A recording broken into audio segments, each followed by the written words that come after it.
Good Tuesday evening, Southeast Texas. Welcome to 12 News Plus. We're going to take the next 15 minutes and really dive into the forecast over the next 7 days. Weather impact alert in effect overnight and tomorrow morning. Merry Christmas to you and your family.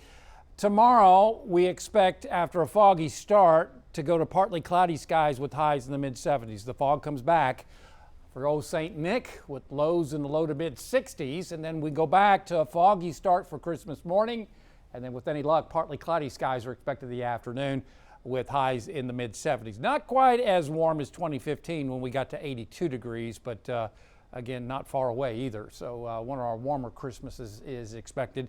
Starting to see some patchy fog trying to develop across southeast Texas. Very light right now, but it will certainly pick up as we head towards, say, 8 or 9 o'clock this evening here in the Triangle, if not sooner. Otherwise, on your allergy report, not bad today. Still low levels of weed pollen reported, grass pollen and mold pollen at moderate levels across southeast Texas. So in your weather headlines, weather impact alert tonight and tomorrow morning for dense fog. Otherwise, above normal temperatures, warm, humid weather conditions, dry weather conditions expected right on through Saturday. A very spring-like forecast in late December. Then a slight chance of showers comes in on Sunday as the Canadian cold front drives through the area, and we get a couple of days of winter weather coming in on Monday and Tuesday.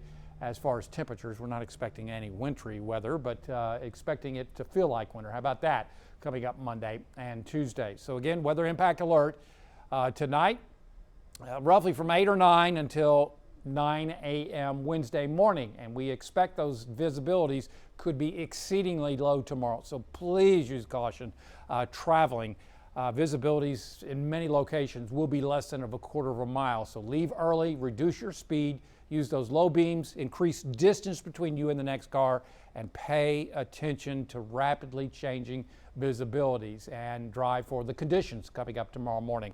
Already a dense fog advisory in effect this evening for Jefferson and Orange counties, and like what happened last night where they had to expand those dense fog advisories, I expect that to happen again coming up tomorrow morning, as what I'm seeing on visibility modeling showing near zero visibility up in the lakes area. That may be overdone, but still you get the picture. It's going to be thick coming up tomorrow morning. So if you're doing any traveling early in the morning, please use caution. Otherwise, after a foggy start, I expect a high under partly cloudy skies to be around 77. And again, that 77 is predicated that we get partly cloudy skies tomorrow afternoon and don't stay mostly cloudy. And that's always a possibility. Otherwise, we'll go to 76 or so, 77. I do not expect any rainfall tomorrow. I don't care what the model shows. With the high over us, the ridge of high pressure over us, that's just not going to happen, I don't think. And then tomorrow, that 79, again, is is really going to matter whether we see partly cloudy or mostly cloudy skies tomorrow. I think the inversion will break and we'll go to partly cloudy skies, close to 80 possible in spots up into the lakes area, and the fog will not last all day. We will go to low clouds and then hopefully lift to partly cloudy skies. I think it's going to be a lot warmer than what you see here. Modeling is just too cold. Otherwise, as far as your rain chances over the next 7 days, we don't got a lot. And in fact, looks like our best chances will be on Sunday with a 20% coverage, but out of that 20%, not a lot falls. Probably only a tenth of an inch or less, and I'd be surprised if anybody got more than that as we watch that Canadian cold front push through the area. That means that the drought will only continue to worsen again. Still at level 2 drought levels over towards Hardin, Liberty, and portions of Jefferson County and back over to northern Tyler and northern Jasper counties. Here in Beaumont, we're down, 0.6 of an inch, and that's only going to be added to today because we didn't pick up any rain. So right now, we've got fair to partly cloudy skies on the Pro Roofing Concept satellite and radar loop. Temperatures in the mid to upper 60s. Not going to cool too much tonight. And I expect the fog to really start increasing in the next couple of hours across the Triangle and spread northward. Temperatures well into the 70s and even the lower 80s over portions of the state. We're starting to cool down, but you can see it's a very mild evening across the Lone Star State, Louisiana, back over to Arkansas and even Oklahoma at this time. And right now we are watching the potential for that fog to develop along the upper Texas coastline And with the east to southeast winds, that'll be spread on into our area overnight, later on this evening and tomorrow morning. So let's take a quick look at the short-term forecast. And again, we expect the fog to develop in the nearshore waters. The reason this is happening, this is the fog season. We do this pretty much every year, and some seasons we see more than others. It all depends on how much the waters in the nearshore waters have been cooled. And so what happens is that water has been cooled by the cold fronts that we saw, last week? And so now we've got a moist southeasterly wind off the Gulf, and that is overriding that cold water at the surface or in the nearshore waters, and that is cooled to saturation. So that is what is causing the fog. And so the issue is that in order to get rid of the fog, one of two things has got to happen. We've got to get another cold front, or we need to warm up those waters in the nearshore waters. Before that happens, we usually will have rounds of fog, and that usually happens February and March, and by April that starts to go away as the waters warm up. So putting this into motion, you can see how the fog moves out of the Gulf because of those southeasterly winds. It spreads northwards across the area. So it is going to be a foggy morning across southeast Texas. And again, it's not severe, but it's going to be an issue. It's going to impact your travel tomorrow morning because I think it's going to be quite thick in spots. So you're going to have to change your normal course of behavior. That's what weather impact means. It's not the usual standard operating procedure. You're going to have to do things as far as if you're traveling tomorrow morning. That's pretty much the only people that are going to be affected is if you're in a car and driving across the area. So very mild morning. By the way, it's 7 a.m. Look at this. Mid-60s. This is our normal high for this time of year, to put things in perspective. Tomorrow afternoon, as long as the skies go partly cloudy tomorrow afternoon, I think we could get well into the mid-70s across southeast Texas. So the reason that this is happening is because of this ridge of high pressure that is over the state of Texas and the south central. See the ridge of high pressure? That is a ridge. On the downside is that there is a significant flood event possible for California. Look at that. You can see how the flow is basically almost perpendicular to the coastline of California. The only reason I'm pointing this out is maybe because you have friends and family over in California, but also I think this could be a pretty big weather issue, maybe a newsmaker. As you can see, all the flood watches over there and winter storm warnings in through the Sierras. And the issue right now is the heavy rainfall in and around LA. Now this is the HER model, and it's showing a foot of rainfall, maybe 15 inches in the foothills above LA. That is catastrophic flooding if that materializes. So that's why there's all the flood watches and warnings out that way. So back to our weather. And you can see that ridge of high pressure slowly begins to break down later this week and into the weekend. Then we get a pattern change.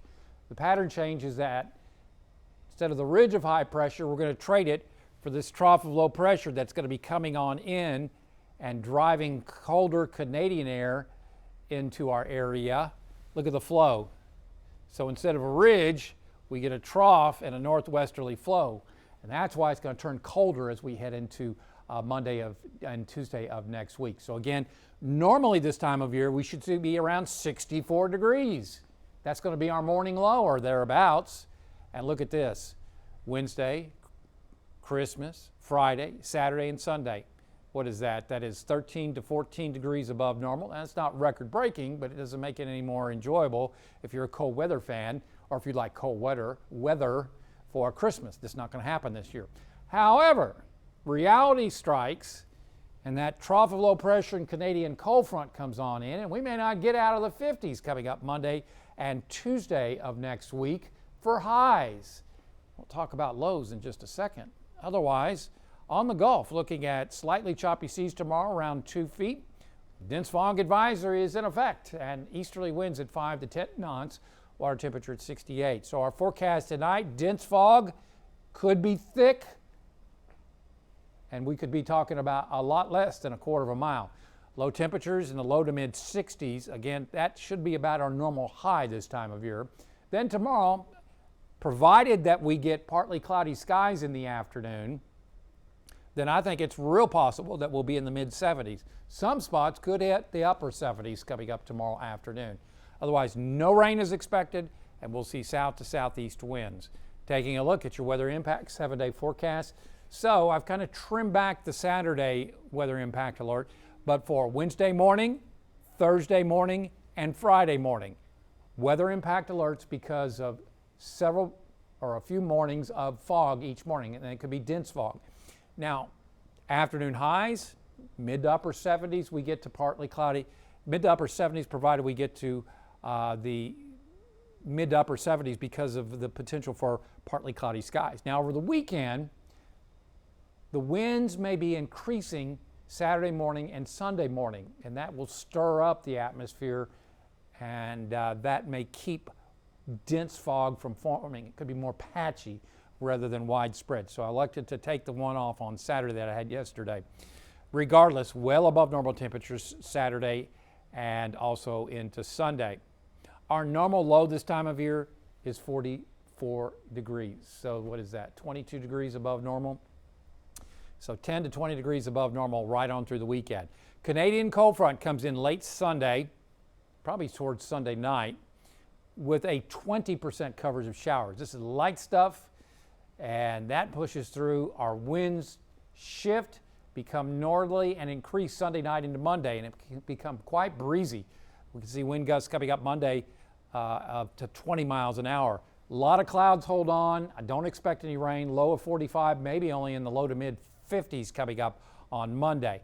With any luck, we should get the sun to return coming up on Tuesday, but not before we reach the freezing mark here in Beaumont. Could get around 32. So reviewing weather impact alert until 9 a.m. in the morning.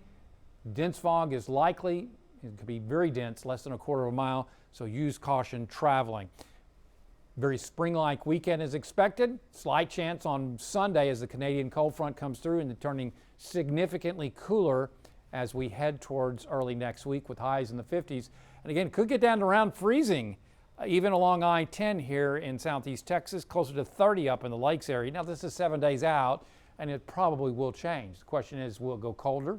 And I think that's a potential with this kind of air mass headed southward. So going to have to take care of those plants and pets. I think the pipes at 29 will probably be okay up in the lakes area. And that is a look at your weather impact 7-day forecast. So we'll review real quickly. And again, not a lot of change right on through Christmas Eve and Christmas. Foggy nights and mornings and partly cloudy afternoons with highs in the mid, possibly upper 70s. No fog over in Orange as of yet. Looking at the Horseman's Western Store in Orange live. There's your allergy report, and real quickly I'm trying to move through because I'm running out of time. Otherwise, the weather impact alert is until 9 a.m. tomorrow morning. That fog will be thick. Some areas could be closer to less than a quarter of a mile. So there's your helpful tips. Dense fog advisory already in effect, and that's modeling is pretty gung-ho in developing that fog across southeast Texas as we head on into tomorrow morning. Otherwise, just really quickly reviewing some things. And again, very mild out there right now as we were watching for the potential for fog to develop. Real quickly, you can see those low temperatures only in the low to mid 60s. That's our normal high this time of year. And then tomorrow, only partly cloudy skies and highs in the mid 70s. So again, looking at some very mild weather right on through the weekend, as we're expecting highs into the 70s, mid to upper 70s right on through Sunday. Weather impact alerts for Wednesday, Thursday, and Friday mornings because of the fog. 20% coverage on Sunday because of a Canadian cold front, and turning much colder coming up on Monday. Thanks so much for watching 12 News Plus.